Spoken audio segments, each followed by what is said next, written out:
Okay, episode 14 of my channeled writings, 7 Universal Truths, The Pathway to Peace and Prosperity.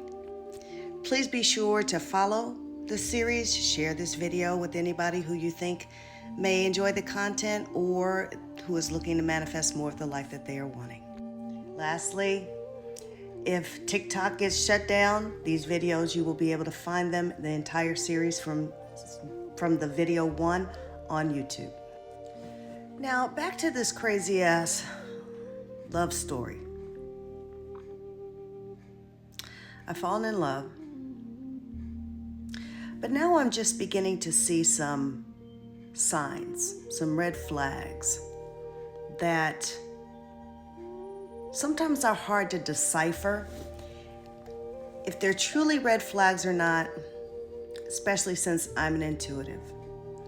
As a psychic medium, I can see beyond the actions of what people do, and maybe a little bit more clearly than others might understand the motivations for why they do them. And where that poses a bit of a dilemma for me is because sometimes it gives people a pass when I should leave them to sort out their stuff.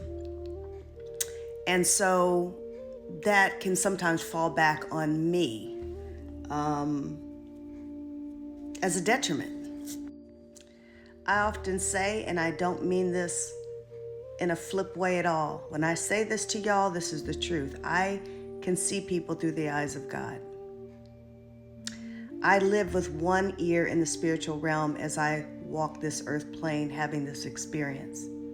And sometimes that can be a bit dicey, especially as it relates to matters of the heart. I had mentioned that his daughter, when he first had her, that's his oldest, was born very premature, and there was a lot of trauma surrounding that for him. These things that are way out of control, and these things that are you can't have much of an impact. His daughter is a living miracle. She's, she was 5 pounds, but she's a beautiful woman today. His son also had a major health event and had a stroke, in which he found him on the floor and did CPR and bore some PTSD from that experience, rightly so. As a result of that, his son also is a living, breathing miracle. Wasn't expected to possibly survive that, but he did. But he had some deficits, and there was some long-term rehabilitation that needed to happen, and he lived with his dad.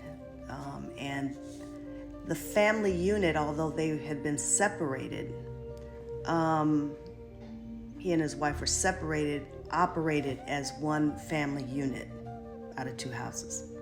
This caused a little bit of over-enmeshment, like having a key to the house and going in and out, and for the wife in his house. And as the new girlfriend coming in, I'm asking questions like, what's all going on? Because by this point in time, when he and I got together, his son had been well into his recovery period, rehab process, but there was this enmeshment still of operating as a family unit that was very uncomfortable for me. On top of that, his mother. Very much that kind of mother. Fair-haired doctor's son likes to be in control. Treated him like her man more than her son. Now, his ex-wife, they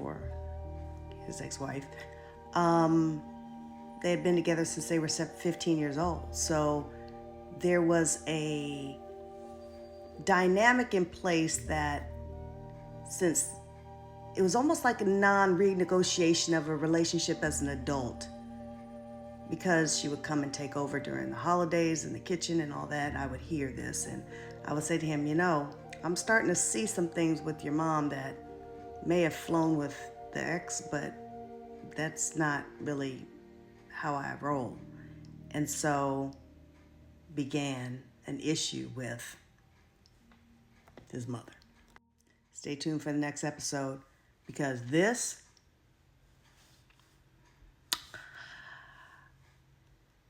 was a problem. Stay tuned.